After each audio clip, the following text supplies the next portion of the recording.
أستخلصه لنفسي فلما كلمه قال إنك اليوم لدينا مكين أمين قال اجعلني على خزائن الأرض إني حفيظ عليم وكذلك مكنا ليوسف في الأرض يتبوأ منها حيث يشاء نصيب برحمتنا من نشاء ولا نضيع أجر المحسنين ولأجر الآخرة خير للذين آمنوا وكانوا يتقون صدق الله مولانا العلي العظيم سبحانك لا علم لنا إلا ما علمتنا إنك أنت العليم الحكيم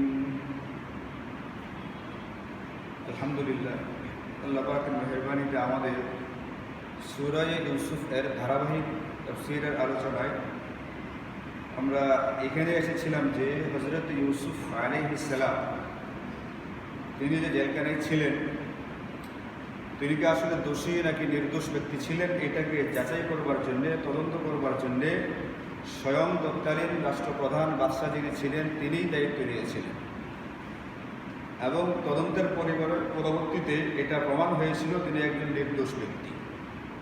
তার নির্দোষিতা প্রমাণ হওয়ার পরে দ্বিতীয়বার তিনি আবার মুখ পাঠালেন হযরত ইউসুফকে জেলখানা থেকে বের করে আমার কাছে নিয়ে আসুন। এতটুকু পর্যন্ত আমাদের আলোচনা আগে হয়েছে। আজকে যেখান থেকে শুরু হবে এখানে আল্লাহ তাআলা বলেন وقال الملك ائتوني به استخلصه لنفسي তিনি একজন তার সরকারি কর্মকর্তাকে বললেন তুমি যাও এবং ইউসুফকে জেলখানা থেকে বের করে নিয়ে আসো। মালিক মানে বাদশাহ। এই জামানার মিশরের যিনি বাদশাহ হতেন তাকে ফেরাউন বলা হইত। এই ফেরাউন এটা হযরতে মুসা আলাইহিস সালামের জামানায় যে ফেরাউন ছিল সেনা, এটা হযরত ইউসুফের জামানার বাদশাহ।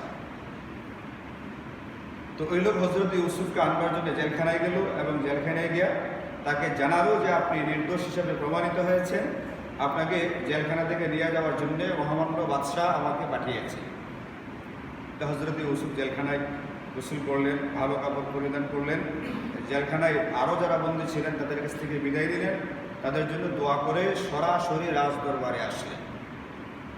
যে ইউসুফ একেবারে নাবালক থাকতে একবার অন্ধ কুয়াতে, এরপরে জেলখানার অন্ধকার কুঠুরিতে দীর্ঘদিন ছিলেন, সেই ইউসুফ এখন রাজ দরবারে। বাদশাহ এর মুখোমুখি হওয়ার পরে প্রথমেই হযরত ইউসুফের কাছে, আপনারা জানেন মাঝখানে একবার লোক পাঠানো হয়েছিল ইউসুফের কাছে, বাদশাহ একটা স্বপ্ন দেখেছিল, স্বপ্নের ব্যাখ্যাটা জানবার জন্য। অদ্ভুত রকমের স্বপ্ন ছিল একটা। বাদশাহ স্বপ্ন দেখলেন 7টা দুর্বল গাভী সবল 7টা গাভীকে খেয়ে ফেলছে। এটা কিভাবে হয়? দুর্বলগুলো সবলগুলোকে খেয়ে ফেলতেছিল। কি স্বপ্ন দেখলাম ব্যাখ্যাটা জানবার জন্যে অনেক রকমের খোঁজাখুঁজি করার পরেও কোনো স্বপ্নের ব্যাখ্যাটা এটা ব্যাখ্যা দিতে পারে নাই। পরবর্তীতে জানা গেল জেলখানায় একজন আছে ইউসুফ নামে, সে ব্যাখ্যাটা দিতে পারে। তো তার কাছে লোক পাঠানো হইল, হযরত ইউসুফ ব্যাখ্যা দিলেন। ব্যাখ্যা দেওয়ার পরে বাদশাহ এটা মনোভূত হইল এবং এতে করে তিনি হযরত ইউসুফের প্রতি আস্তে আস্তে নমনীয় হলেন এবং লোকটা সম্পর্কে জানা শোনার চেষ্টা করলেন। তো স্বপ্নের ব্যাখ্যা তো হযরত ইউসুফ আগেই জানছেন। এবার বাদশাহর কাছে আসার পরে বাদশাহ আবার নিজে বললেন যে আমি আপনার কাছ থেকে আপনার নিজের মুখে, আমার নিজের কানে শুনতে চাই আমার এই অদ্ভুত স্বপ্নের ব্যাখ্যাটা কি। আগে বলা হয়েছিল এতটুকু, দুর্বল 7টা গাভী সবল 7টা গাভীকে খেয়ে ফেলছে। এইবার হযরত ইউসুফ নিজের পক্ষ থেকে, বাদশাহ আসলে কতটুকু স্বপ্ন দেখেছিলেন, কি দেখেছিলেন, এটা নিজের পক্ষ থেকে বললেন। এমন কিছু কথা বললেন স্বপ্নের ভিতরে, স্বপ্নটার ব্যাপারে যে কথাগুলো বাদশাহ নিজেও কারো কাছে প্রকাশ করেনি। স্বপ্ন দেখছে বাদশাহ, সব কথাগুলো কারো কাছে বলেও নাই, কিন্তু হযরত ইউসুফ তার স্বপ্নটা আগে বললেন। আপনি এরকম দেখেন নাই? বলে হ্যাঁ এরকম দেখেছি। এরপরে তিনি স্বপ্নের ব্যাখ্যাটা দিলেন যে আপনি যে স্বপ্ন দেখেছেন তার ব্যাখ্যা হলো এইটা, আপনার রাজত্বে খুব শীঘ্রই এটা শুরু হবে, 14টা বছর এরকম যাবে। প্রথম 7 বছর বেশ যথেষ্ট পরিমাণে শস্য, খাবার দাবার ইত্যাদি উৎপাদিত হবে, প্রচুর পরিমাণে ধান গম এগুলো হবে। আর পরবর্তী 7 বছর এমন যাবে দুর্ভিক্ষ দেখা দিবে, খাবার দাবারের ঘাটতি হবে, তখন প্রথম 7 বছরের উৎপাদিত যে ফসল থাকবে এই ফসলটার ব্যবহার করার পরে উদ্বৃত্ত যেটা হবে এটা পরবর্তী বছরে গিয়া শেষ হয়ে যাবে। তো পরের যে দুর্ভিক্ষের 7 বছরে খাবারটা নেওয়া হবে আগের 7 বছরের উৎপাদিত ফসল থেকে। এটার অর্থ হলো এইটা যে দুর্বলগুলো সবলগুলোকে খেয়ে ফেলবে। দুর্ভিক্ষের বছর আগের 7 বছরের উৎপাদিত ফসলগুলো একসময় গিয়ে শেষ হয়ে যাবে। এটা হলো ব্যাখ্যা। এখন করণীয় কি? এটার পরামর্শ চাইলেন বাদশাহ স্বয়ং ইউসুফের কাছে। হযরত ইউসুফ বললেন, আপনি যদি এই যে 7 বছর পরে যে দুর্ভিক্ষ দেখা দেবে এটা যদি আপনি সামাল দিতে চান, আপনাকে যেটা করা লাগবে সেটা হচ্ছে কৃষকদেরকে আপনি সরকারিভাবে পৃষ্ঠপোষকতা করবেন, তাদেরকে বীজ সার ওই জামানায় যেগুলো ছিল আর কি যা যা দেওয়া দরকার সেইগুলো দিবেন, তাদেরকে 7 বছর যথেষ্ট পরিমাণে উৎপাদন করবার জন্য উৎসাহিত করবেন। যতভাবে সহযোগিতা লাগে প্রচুর পরিমাণে উৎপাদন করার জন্য উৎসাহিত করুন। এবং খাস জায়গা পতিত ভূমি যেগুলো পড়ে আছে এইগুলোর ভিতরে রাষ্ট্রীয় ব্যবস্থাপনায় উৎপাদনের ব্যবস্থা করি। এতে করে সুবিধা হবে এইটা, এই 7 বছর যে পরিমাণ প্রয়োজন হয় সেই পরিমাণ ভোগ করা হবে, ব্যবহার করা হবে, উদ্বৃত্তগুলোকে রেখে দেওয়া হবে পরবর্তী 7 বছরের জন্য। এতে করে আপনি ওই পরিস্থিতির মোকাবেলাটা করতে পারবেন। 2 নম্বর হবে এইটা যে দুর্ভিক্ষ 7 বছর চলবে। দ্বিতীয় যে 7 বছর যে দুর্ভিক্ষ যাবে এই পরবর্তী দুর্ভিক্ষটা শুধুমাত্র আপনার দেশের ভিতরে সীমাবদ্ধ থাকবে না, এই দুর্ভিক্ষ আপনার দেশের আশেপাশেও কিছুটা ছড়িয়ে পড়বে। তখন অন্যান্য দেশ থেকে আপনার কাছ থেকে সাহায্য নেওয়ার জন্য লোকজন আসবে। আপনি এদেরকে স্বল্প মূল্যে ইচ্ছা করলে সাহায্য সহযোগিতা করতে পারবেন। এতে আপনার জনপ্রিয়তা বাড়বে, আপনার গ্রহণযোগ্যতা বাড়বে, এমনকি আপনি স্বল্প মূল্য যে গ্রহণ করবেন এটার জন্য একটা রাষ্ট্রীয় ফান্ড তৈরি হবে যেটা আপনার ভবিষ্যতে বিরাট কাজে দেবে। এমন সুন্দর পরামর্শ দেওয়ার পরে ওই জামানার যে বাদশার পরামর্শটা পছন্দ করে, ঠিক আছে আপনি সুন্দর পরামর্শ দিয়েছেন, আমি এরকমটাই করবো। এটা সুন্দর করে বাদশা বলল,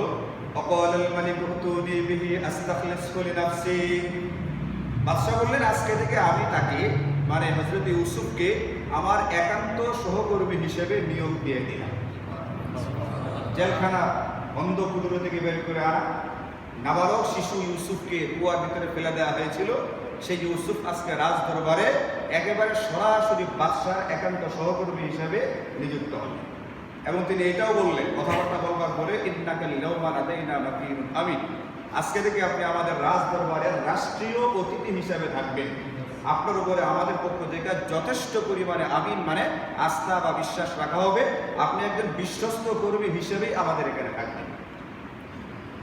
এবার আপনি আমার একান্ত উপদেষ্টা হিসাবে সহকর্মী হিসাবে আমাকে পরামর্শ দিন। আপনি আমাকে যারা করতে বললেন যে প্রথম 7 বছর ফসল উৎপাদিত হবে, পরবর্তী 7 বছর দুর্ভিক্ষ দেখা দিবে, এটার মোকাবেলা করার জন্য এইগুলো করতে বললেন। এখন এই কাজগুলো করবার জন্য আপনার বিবেচনায় কাকে আমি এই দায়িত্বটা দিতে পারি এই কাজটা করবার জন্য? তখন হযরত ইউসুফ বললেন,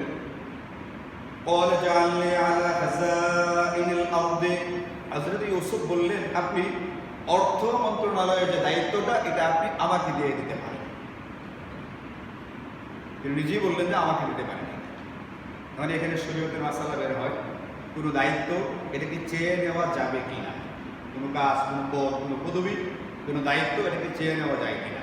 এটা সাধারণ থেকে সাধারণ ছোট্ট কোনো দায়িত্ব হতে পারে, রাষ্ট্রের সর্বোচ্চ দায়িত্ব পর্যন্ত হতে পারে, এটাকে চেয়ে নেওয়া যাবে কিনা এই ব্যাপারে আমাদের শরীয়তে সুস্পষ্ট মাসালা হচ্ছে কোনো রকমের দায়িত্ব চেয়ে নেওয়ার কোনো সুযোগ নেই। নবীজি সাল্লাল্লাহু আলাইহি ওয়াসাল্লাম হযরতে আব্দুর রহমান ইবনে সামুরা রাদিয়াল্লাহু আনহু নামের এক সাহাবীকে ডাক দিয়ে বলেছিলেন, ইয়া আব্দুর রহমান ইবনে সামুরা লা তাসআলিল ইমাম, কর্তৃত্ব, নেতৃত্ব, পদ, পদবি এগুলো তুমি চেয়ে নিবে না। কেন? ফাইন্নাকা ইন উতিতাহা আন মাসআলাতি, ইন উতিতাহা আন মাসআলা, যদি তোমাকে এই দায়িত্ব তোমার চাওয়ার পরিপ্রেক্ষিতে দেওয়া হয় তাহলে হুকিলতা ইলাইহা, এটা সকল দায়ভার তোমার উপরে চাপিয়ে দেওয়া হবে। আল্লাহ তাআলার পক্ষ থেকে আসমান থেকে কোনো রকমের তোমাকে সাহায্য সহযোগিতা করা হবে না, তোমাকে রহমত দেওয়া হবে না। মানে এটার যত রকমের অসুবিধা হবে অসুবিধাগুলো তোমাকেই সামাল দিতে হবে, আল্লাহ পাকের পক্ষ থেকে সাহায্য করা হবে। আর যদি ওয়াইন উতিতাহা আন গায়রি মাসআলা, সুয়াল করা ছাড়া, চাওয়া ছাড়া যদি তোমাকে দেওয়া হয় তাহলে তুমি জানো তোমাকে আসমান থেকে সাহায্য করা হবে। ওয়াইনতা আলাইহা, তুমি কাজে কর্মে সকল ক্ষেত্রে দক্ষতার সাথে, পারদর্শিতার সাথে, অত্যন্ত সফলতার সাথে দায়িত্বটা পালন করতে পারবা। এটা বোঝা যায় নবীজি সাল্লাল্লাহু আলাইহি ওয়াসাল্লামের কথা দ্বারা কোনো পদ, পদবি, কোনো দায়িত্ব, কোনো কর্তৃত্ব, নেতৃত্ব এইগুলো চেয়ে নেওয়ার কোনো রকমের সুযোগ আমাদের শরীয়তে রাখা হয়নি। তবে এই যে আয়াতটা কুরআনে কারীমের ভিতরে এই যে ঘটনা, এই ঘটনাতে হযরত ইউসুফ নিজে চেয়েছেন যে আমাকে অর্থ মন্ত্রণালয়ের যে বিষয়টা আছে এটা আমাকে দেখতে দেন। এখানে তাহলে কি হবে? ওখানে পরিষ্কার না করা হইল, আর এখানে কুরআনে কারীমে বলা হচ্ছে তিনি চেয়ে নিচ্ছেন হযরত ইউসুফ। এই ব্যাপারে উলামায়ে কেরাম আমাদেরকে বলছেন মূলত মাসালা হলো চেয়ে নেওয়া যাবে না, কিন্তু কখনো যদি এমন হয় জনগণের একটা বিরাট বড় একটা বিষয় হয়ে থাকে, যে বিষয়টা আমি দেখতে পাচ্ছি যিনি দায়িত্ব নিচ্ছেন বা নিতে যাচ্ছেন তিনি দায়িত্ব নেওয়ার পরে এখানে বিরাট হেরফের করা হবে, তসরুফ করা হবে, জনগণের বিরাট ক্ষতি হবে। যিনি নিচ্ছেন তিনি যোগ্য ব্যক্তি না, একটা অযোগ্য ব্যক্তি কোনোভাবে ছলে বলে কোনো কৌশলে যেভাবে হোক না কেন ক্ষমতা নিয়ে নিচ্ছে, কর্তৃত্ব নেতৃত্ব নিয়ে নিচ্ছে। এমন একটা মুহূর্তে কোনো যোগ্য ব্যক্তি যদি এটা চিন্তা করে আমি এই দায়িত্ব না নিলে জনগণের বিরাট ক্ষতির কারণ হয়ে দাঁড়াবে, সেই ক্ষেত্রে কিছু শর্ত সাপেক্ষে দায়িত্বটা চেয়ে নেওয়া বৈধ আছে। যেমন এক নম্বর হচ্ছে যে নিচ্ছে তার দ্বারা জনগণের ক্ষতি হবে এটা নিশ্চিত হওয়া লাগবে। 2 নম্বর যিনি নেবেন তার নিজের উপরে নিজের আস্থা থাকা লাগবে যে অন্তত আমার দ্বারা এখানে কোনো রকমের দুর্নীতি হবে না, আমি কোনো রকমের তসরুফ করবো না, সরকারি সম্পদের ভিতরে কোনো রকমের হেরফের করবো আমি না। এমন একটা যদি আস্থা নিজের উপরে নিজের থাকে তাহলে সেই ক্ষেত্রে চেয়ে নেওয়ার সুযোগ আছে।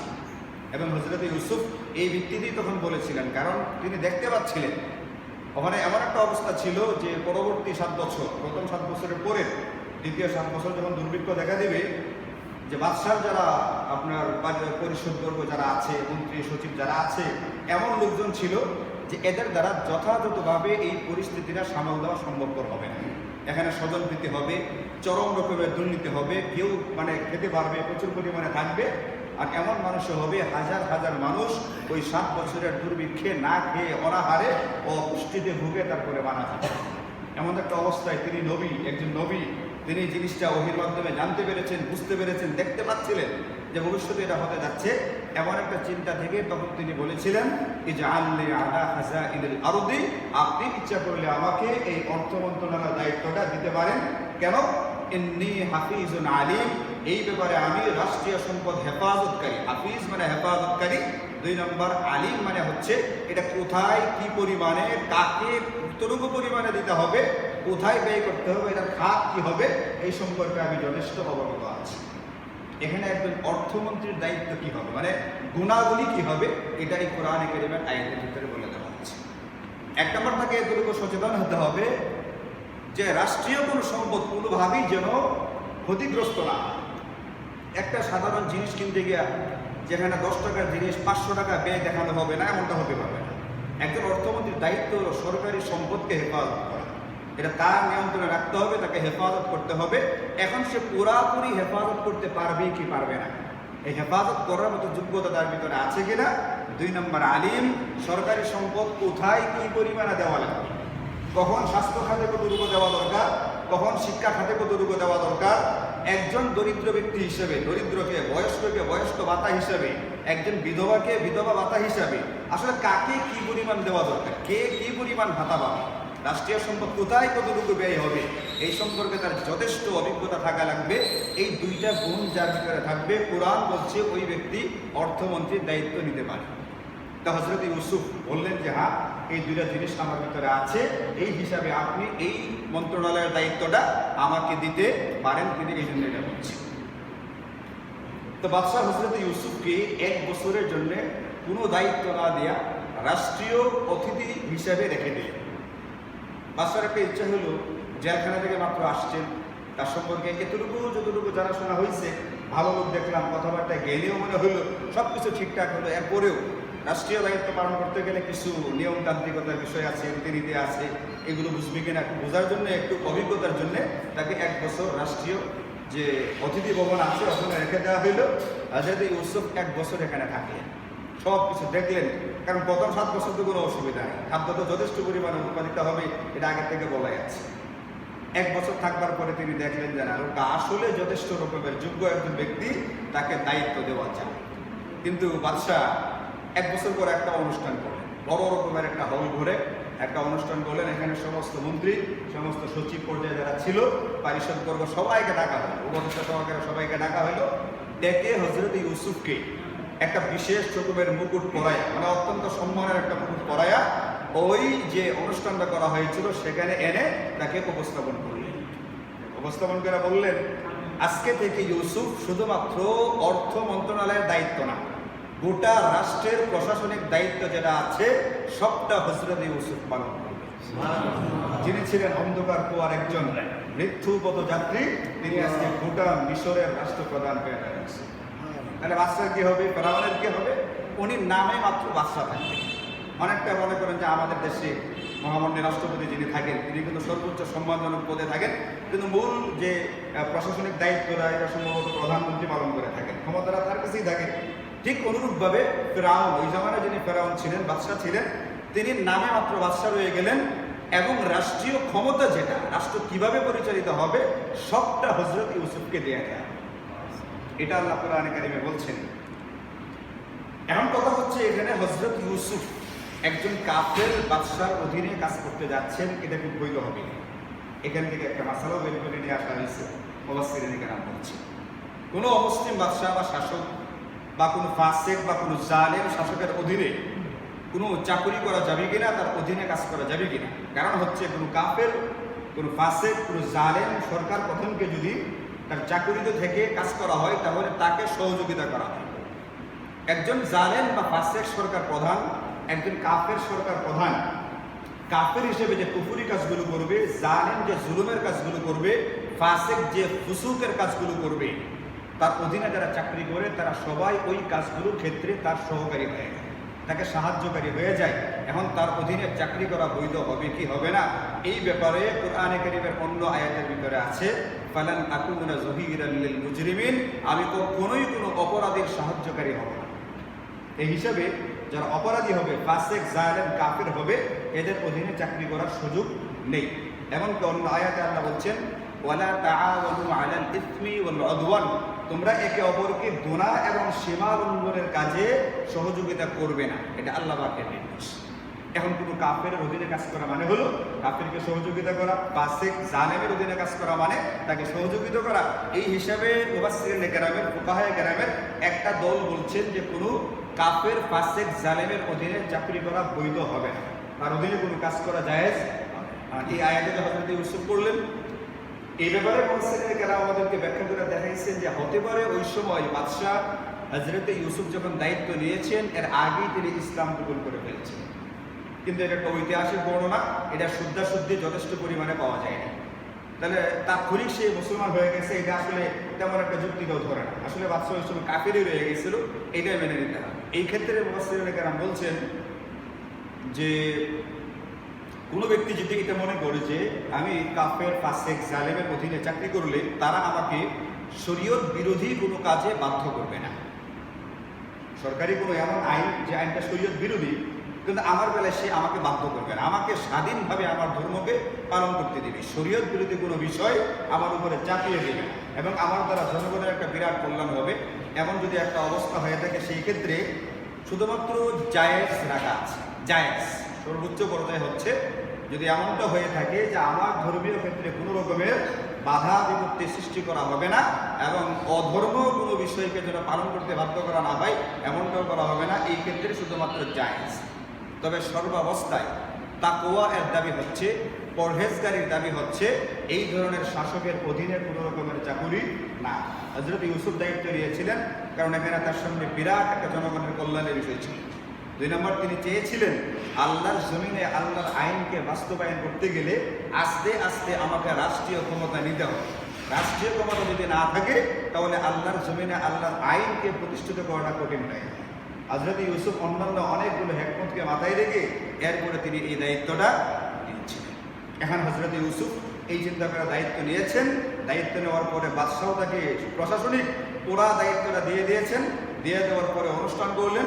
এই অনুষ্ঠান সম্পর্কে আল্লাহ তাআলা কোরআনে কারীমে বলছেন, ওয়াকাযালিকা মাক্কান্না লিইউসুফা ফিল আরদি, অনুরূপভাবে আমি হযরত ইউসুফকে পৃথিবীর বুকে প্রতিষ্ঠিত করে দিলাম একটা বিরাট ক্ষমতা সহকারী। কিরকম ক্ষমতা? ইয়াতাবাওয়াউ মিনহা হাইতু ইয়াশা, তিনি এই রাষ্ট্রের যেখানে ইচ্ছা সেখানে যেতে পারেন। যেখানে ইচ্ছা সেখানে যেতে পারেন তো আমরা সাধারণ নাগরিকও যেতে পারি। বাংলাদেশের নাগরিক যেখানে ইচ্ছা সেখানে যেতে পারবে না? আপনি চাইলে সুন্দরবন যেতে পারবেন না? এর মানে হচ্ছে মুফাসসিরিনে কেরাম বলছেন ওই সময় তিনি রাষ্ট্রের যে কোনো প্রান্তে, যে কোনো অঞ্চলে যে কোনো আইন জারি করবার মতো ক্ষমতা রাখতেন। যেহেতু প্রশাসনিক ক্ষমতা সবটাই ওনার কাছে, উনি যেখানে ইচ্ছা সেখানে যে আইন সেই আইন ইচ্ছাগুলি চালু করতে পারতেন।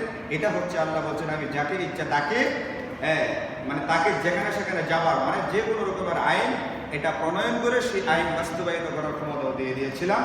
নুসিবু বিরহমাতিনা মান নাশা, আমি আমার রহমত আমি যাকে চাই তাকে এরকম ভাবে দিয়ে থাকি।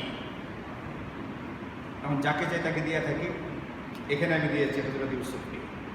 যে ইউসুফ মারা যাওয়ার কথা বহুত আগে, ছোট বাচ্চা কুয়ার ভিতরে ফেলা হয়েছিল, 3 দিন কুয়ার ভিতরে ছিলেন, মনে আছে আপনাদের? 3 দিন ছিলেন কুয়ার ভিতরে। ভয়ে তো মারা যাওয়ার কথা, হার্ট অ্যাটাক করে উনি মারা যাওয়ার কথা, হার্ট ফেল করে। ওইখান থেকে তিনি মিশরের রাষ্ট্রপ্রধান পর্যন্ত আসছেন। আমি যেরকমভাবে ইউসুফকে একটা নেকির কাজের বদলা বা বিনিময় দিয়েছি, সবরের কারণে, ধৈর্য ধারণ করবার কারণে, সততার উপরে থাকবার কারণে তাকে যেরকম আমি আমার বিশেষ রহমত দ্বারা বৈশিষ্ট্য মণ্ডিত করেছি। আল্লাহ বলেন ওয়ালা নুদিউ আজরাল মুহসিনিন, কিয়ামত পর্যন্ত আনেওয়ালা মানব যদি তোমরাও শুনো, যদি তোমরা কখনো কোনরূপ এই ধরনের অত্যাচারের মুখোমুখি হও আর তোমরা যদি সবর করতে পারো, তোমরা যদি সৎ পথের উপরে থাকতে পারো, তোমরা এটা জেনে রাখো আমি তোমাদের বদলাও নষ্ট করবো না, তোমাদেরকে ইউসুফের মতোই বদলা দিয়ে দিই।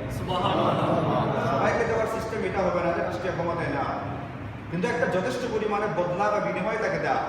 এমন না যে ইউসুফকে বিশেষ ব্যবস্থা বানায় দেওয়া হইলো আর অন্য কাউকে দেওয়া হবে না, এরকমটা না। তাকে যেরকম একটা ব্যবস্থায় নেওয়া হয়েছে, তোমাদের জন্য এরকম উত্তম একটা ব্যবস্থা নেওয়া হবে। যারাই পৃথিবীতে সৎ কর্মশীল হবে, সৎ হবে, সততা সত্যবাদিতা আমানতদারি যাদের ভিতরে থাকবে, এদের বদলা আল্লাহ তাআলা কোনোদিন নষ্ট করবেন না, অতি অবশ্যই তারা বদলা পাবে। যদিও ইউসুফের পাইতে গিয়ে সেইটা কোনো কোনো মুফাসসিরের মতে 7 বছর আর কোনো কোনো মুফাসসিরের মতে 12 বছর পরে তিনি পেয়েছেন, কিন্তু পেয়েছেন এটার বদলা। এই জুলুমের বদলা তিনি পাইছেন, সবরের বদলা তিনি পাইছেন। পৃথিবীতে যে যখন যেখানে সৎকর্ম করবে, সৎকর্মের উপরে থাকবে, আল্লাহ তাআলা এরকম ভাবে তাকে বদলা দান করবে। যেন আমরা এখান থেকে শিক্ষা নিতে পারি, আমরা যেন সদা সর্বদা মুহসিন মানে যারা নেকির উপরে থাকি, কোনোভাবে কোনো ক্ষেত্রে অসৎ উপায় যেন অবলম্বন করা না হয়। যদি এমনটা হয়ে থাকে তাহলে আমরাও ইনশাল্লাহ আল্লাহ পাকের কাছ থেকে একটা সময় 7 বছর 12 বছর একটা সময় গিয়ে একটা সময় আমরা এটা পাবো। সর্বশেষ এই রূপের যে আয়াতটা আল্লাহ বলছেন ওয়ালা আজরুল আখিরাতি খায়রুল লিল্লাযিনা আমানু ওয়া কানু ইয়াত্তাকুন। হযরত ইউসুফকে আমি রাষ্ট্রীয় ক্ষমতা দিয়েছি, এটা হলো তার সৎকর্মের দুনিয়াবি একটা ফল পাইছে।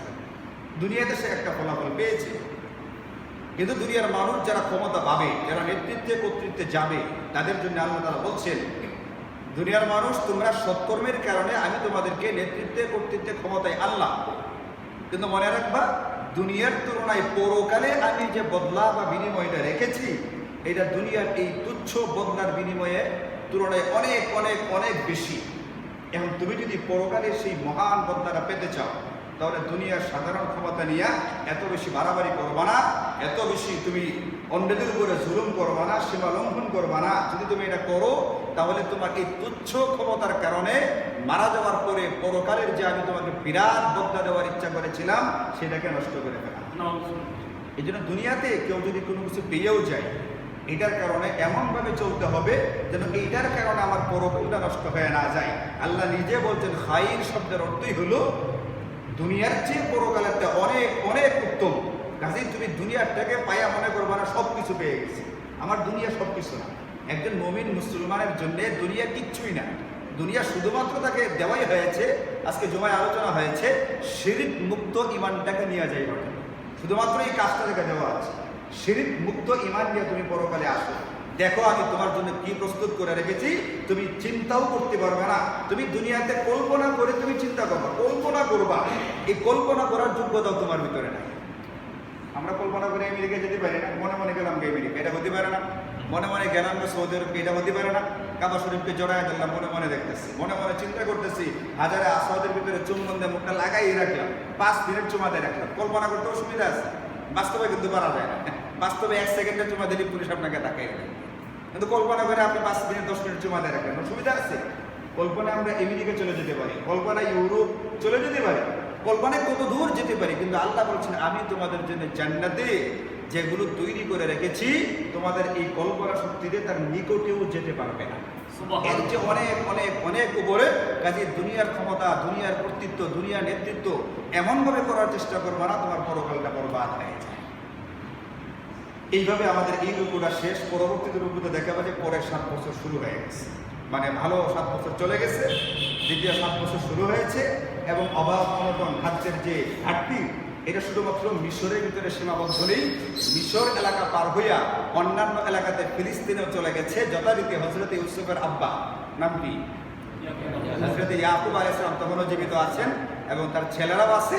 হযরত ইয়াকুব তার ছেলেদেরকে ওই যে ভাইয়েরা কুয়ার ভিতরে ফেলছিল, হযরত ইউসুফকে মারবার চেষ্টা করেছিল, ওই ভাইদেরকে পাঠাইছে, যাও তুমি মিশরে। আমি শুনেছি মিশরে একজন অত্যন্ত ইনসাফওয়ালা একজন অর্থমন্ত্রী ক্ষমতায় আসেন, যিনি মূলত পুরাটারই দায়িত্বে, এবং ওই সময় দুর্ভিক্ষের সময় হযরত ইউসুফ যিনি গোটা রাষ্ট্র পরিচালনা করতেন, নিজে এটার তদারকি করে খাবারগুলো বিলি বন্টন করতেন। শুনেছি অনেক ভালো মানুষ, তুমি তার কাছে যাও, যে আমাদের কথা বলো যে আমাদের খাদ্যের ঘাটতি আছে, খাদ্য নিয়ে আস। তারা তো জানে না এই অর্থমন্ত্রী কে, তারা তো মনে করছে ইউসুফ সেই কবি কুয়ার ভিতরে পড়ে সে গেছে। এরপরে কি হয় ইনশাআল্লাহ আল্লাহ পাকের তৌফিক হলে আগামী সপ্তাহে আলোচনা। আজকে যতটুকু তাফসীর হলো এতটুকুতে আমাদের 1 নম্বর শিক্ষা হচ্ছে এটা যে স্বাভাবিকভাবে কোনো পদ পদবি এটা চেয়ে নেওয়া যায়। যেমন আমাদের দেশে হয়ে থাকে নির্বাচন মানে আপনার জাতীয় নির্বাচন হোক, চেয়ারম্যান, মেম্বার ইত্যাদি যেগুলো হতে পারে, এগুলো হয় বিভিন্ন প্রতিষ্ঠানে হয়ে থাকে। প্রাতিষ্ঠানিক নির্বাচন হয় না, যেমন ধরুন আমাদের যারা এখানে আজকে মেহমান আছে, আপনাদের যে বারের একটা নির্বাচন হয়, এরকমভাবে আরও বিভিন্ন রকম প্রতিষ্ঠানে বিভিন্ন রকম যে পরিবহন নেতা যারা, তারাও একটা নির্বাচন করে বিভিন্ন দায়িত্বে যাওয়ার জন্য। এই জাতীয় কোনো ধরনের পদ পদবি চেয়ে নেওয়া জায়েজ নেই, এটা শরীয়তের মাসলা। 2 নম্বর শিক্ষা হচ্ছে এটা, তবে কোনো ক্ষেত্রে যদি ব্যাপক ক্ষতির আশঙ্কা দেখা দেয় এবং নিজের উপরে কারো আস্থা থাকে, আমি দায়িত্বটা নিলে এটা জনগণের জন্য ভালো হবে, আমাদের সবার জন্য ভালো হবে, সেই ক্ষেত্রে এটা চেয়ে নেওয়া জায়েজ আছে।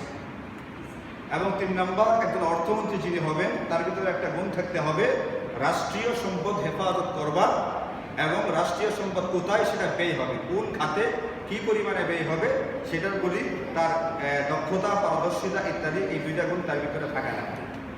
3 নম্বর একটা শিক্ষা। 4 নম্বর একটা শিক্ষা আমরা এখান থেকে পাই যে কোনো ব্যক্তি যদি সৎ কর্মশীল হয়ে থাকে, তাহলে এই সৎ কর্মের বদলা সে 7 বছর 12 বছর পরে হলো এক সময় না এক সময় সে পাবে। সে ধৈর্য ধরে অপেক্ষা করুক, অপেক্ষা করলে ইনশাল্লাহ এটা বদলা সে পাবে, আল্লাহ নিজে এখানে বলে দিয়েছে।